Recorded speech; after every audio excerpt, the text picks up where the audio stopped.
You are watching BNS News.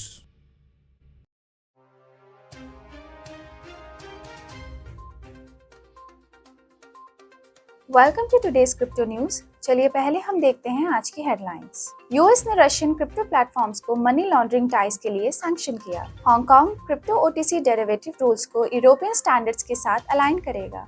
North Korea Russia से बढ़ते हुए टाइज के बीच ब्रिक्स से नाते बढ़ाने की कोशिश कर रहा है। इथेरियम ट्रांजैक्शंस ने 3 दिन में एक्सचेंजेस पर 20,000 ETH से ज्यादा ट्रांसफर किया। Crypto.com ने ब्लॉकचेन इंटरैक्शंस के लिए AI टूल लॉन्च किया। Spot ETFs bitcoin maturation process में बड़ा योगदान देते हैं, वॉलेटिलिटी को कम करते हैं। ऑर्मलर ने वेब3 ग्रोथ को एक्सेलरेट करने के लिए मेटालायन के साथ पार्टनरशिप की।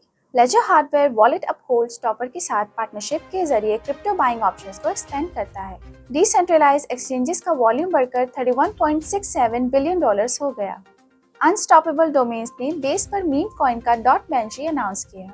नई वॉलेट ने 121.7 बिलियन पेपे और 421.74 बिलियन मॉक ट्रांसफर किया। $1.6 मिलियन बाइनेंस और बायबिट से ट्रांसफर हुआ। बेस का टोटल वैल्यू लॉक्ड पहली बार $2 बिलियन के पार पहुंचा सस्टेन्ड यूजर एक्टिविटी के बीच। यूनाइटेड स्टेट्स गवर्नमेंट ने 2 रशियस और 2 क्रिप्टो करेंसी एक्सचेंजेस के खिलाफ एक्शन लिया है जो एलिज्ड इलिसिट रशियन फाइनेंस से जुड़े हुए हैं। इसमें ट्रेजरी, जस्टिस और स्टेट डिपार्टमेंट शामिल हैं, साथ ही कुछ ओवरसीज लॉ एनफोर्समेंट एजेंसीज भी। 2 top level Hong Kong financial regulators ने अनाउंस किया है कि वो European securities and market authorities के द्वारा सेट किए गए रिपोर्टिंग रिक्वायरमेंट्स को crypto over the counter derivatives के लिए अडॉप्ट करने का इरादा रखते हैं। नॉर्थ कोरिया शायद ब्रिक्स इकोनॉमिक ब्लॉक के साथ अपने आप को अलाइन करने की कोशिश कर रहा है, क्योंकि इसके टॉप डिप्लोमेट ने यूनाइटेड नेशंस जनरल असेंबली को स्किप करके एक ब्रिक्स रिलेटेड इवेंट को अटेंड किया। एनालिस्ट का कहना है कि जब किम जोंग यून ऐसे अलायंसेस के जरिए डिप्लोमेटिक आइसोलेशन तोड़ने की कोशिश कर रहे हैं, नॉर्थ कोरिया के सैंक्शंस और इकोनॉमिक कॉन्स्ट्रेंट्स मेंबरशिप को नाउम्मीद बनाते हैं। रिसेंट एक्शंस नॉर्थ कोरिया की रशिया के साथ बढ़ती हुई कोऑपरेशन की तरफ इशारा करते हैं, जो इसकी फॉरेन पॉलिसी अप्रोच में पॉसिबल शिफ्ट्स को दर्शाता है। पिछले 24 घंटे में 2 मेजर इथेरियम होल्डर्स ने मिलकर 12,100 ETH, जो $31.7 मिलियन के बराबर हैं, सेंट्रलाइज्ड एक्सचेंजेस पर ट्रांसफर किया। यह एक्टिविटी पिछले 3 दिनों में एक ब्रॉडर पैटर्न का हिस्सा है, जहां इन एंटिटीज ने कुल मिलाकर 20,610 ETH अनलोड किया है, जो लगभग $53.6 मिलियन के बराबर है।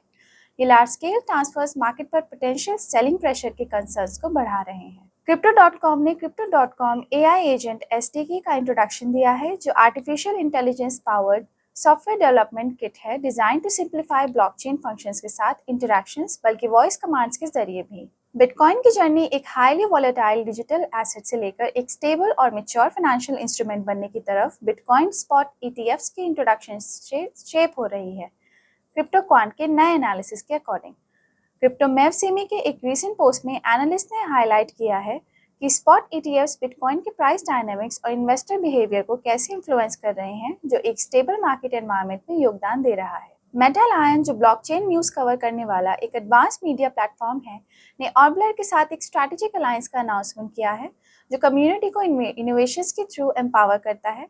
मेटालायन और ऑर्बलर अपने फोर्सेस को कंबाइन करके community driven growth strategies, staking और मिशंस या टास्क ऑफर करके वेब3 ग्रोथ को एक्सेलरेट करने का एम रखते हैं। लेजर, जो leading hardware crypto currency wallet provider है, अपने ऐप में क्रिप्टो करेंसी परचेजिंग ऑप्शंस को एक्सपेंड कर रहा है अपहोल्ड स्टॉपर के साथ एक नए पार्टनरशिप के जरिए। That's all for today's crypto news. Stay tuned for more updates.